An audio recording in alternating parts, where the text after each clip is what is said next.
सहन करना पड़ता है, ये बात नरेंद्र मोदी जी ने की। हमारे महाराष्ट्र के यहां से थोड़े दूर तक कभी नक्सलवाद फैला हुआ था। मोदी जी के 10 साल में महाराष्ट्र, बिहार, झारखंड, उड़ीसा, तेलंगाना और आंध्र प्रदेश, ये सभी राज्यों से नक्सलवाद को उखाड़कर फेंकने का काम ये भारतीय जनता पार्टी की सरकार ने किया। मुझे नांदेड़ वालों बताओ जरा, राम मंदिर बनना चाहिए था या नहीं बनना चाहिए था? जोर से बोलो जरा, बनना चाहिए था या नहीं बनना चाहिए था? 70 साल से चाहिए था या नहीं? कांग्रेस पार्टी राम मंदिर को अटका कर बैठी थी।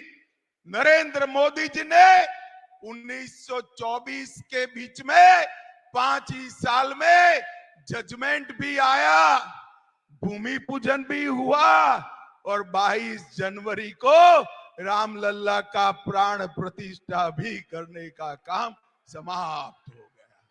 और 500 साल के बाद पहली बार रामलल्ला 17 तारीख को रामनवमी के दिन अपना बर्थडे भव्य मंदिर में बनाएंगे, टेंट में नहीं बनाएंगे।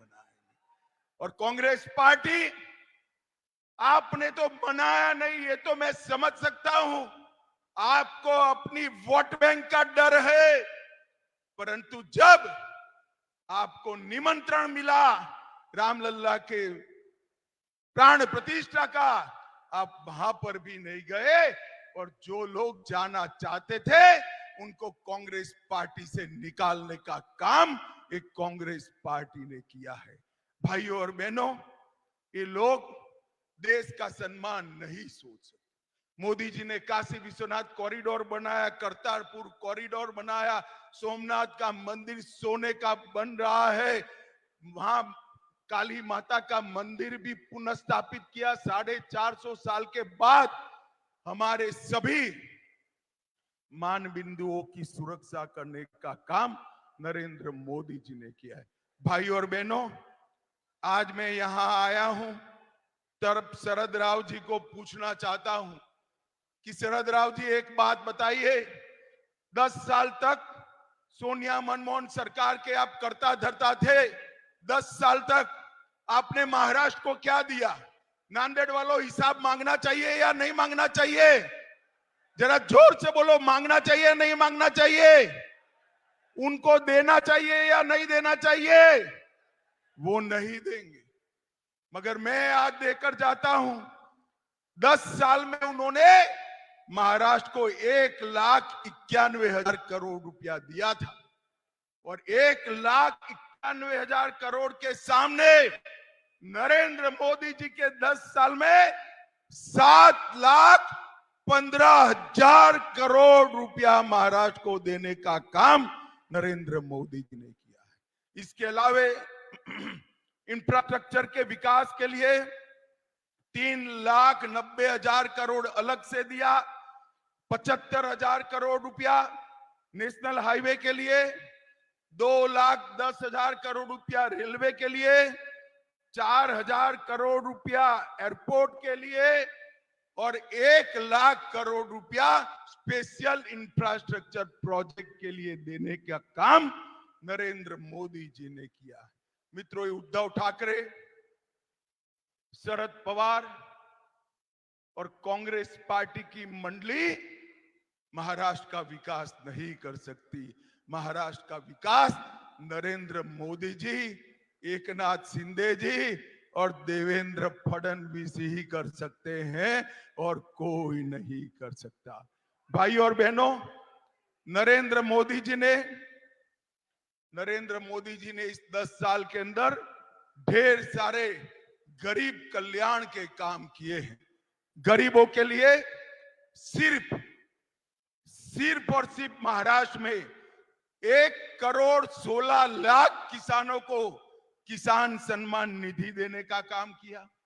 1,20,00,000 घरों में नल से जल पहुंचाया, 1 करोड़ लाभार्थियों को 5 लाख तक का पूरा खर्चा आज आयुष्मान भारत योजना से मोदी जी उठा रहे हैं।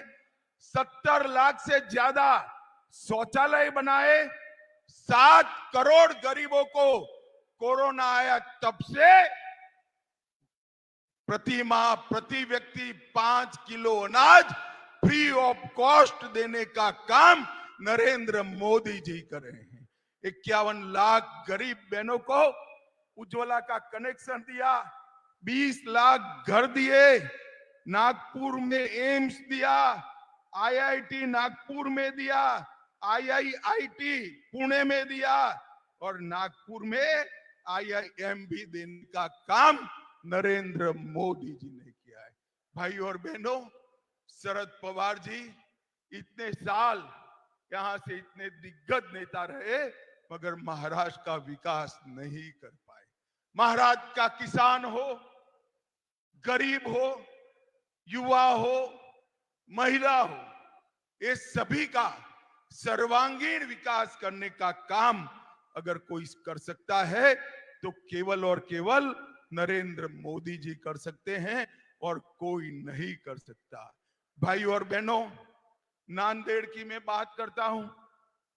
300 किलोमीटर लंबा राजमार्ग नांदेड़ जिला में बना। नांदेड़ हवाई अड्डे को फिर से चालू किया।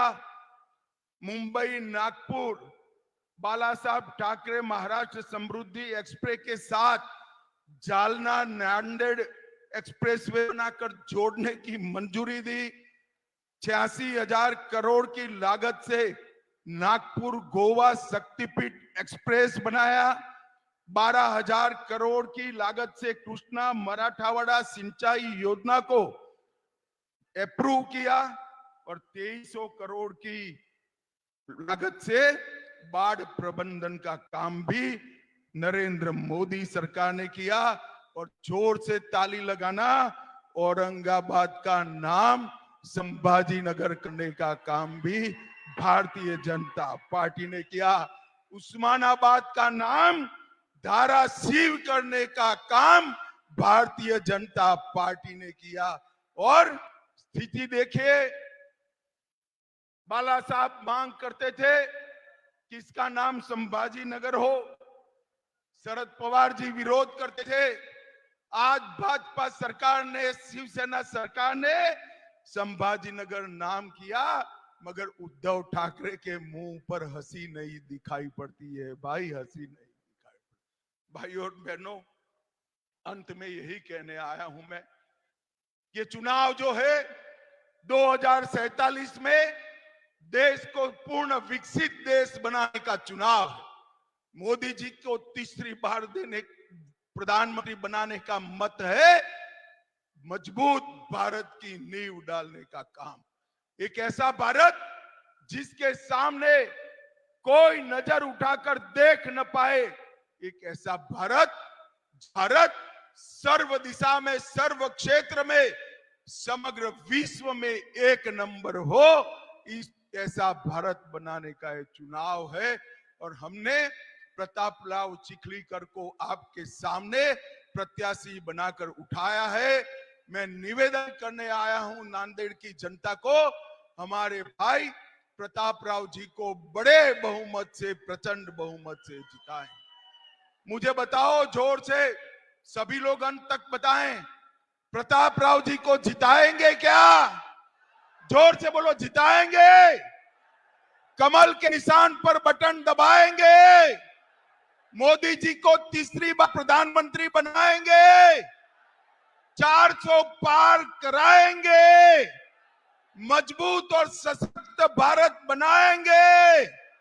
तो मेरे साथ दोनों हाथ उठाकर बोलिए, दोनों हाथ उठाइए, मुट्ठी भींचिए और प्रचंड आवाज से बोलिए, भारत माता की, भारत माता की जय श्री राम, जय जय श्री राम।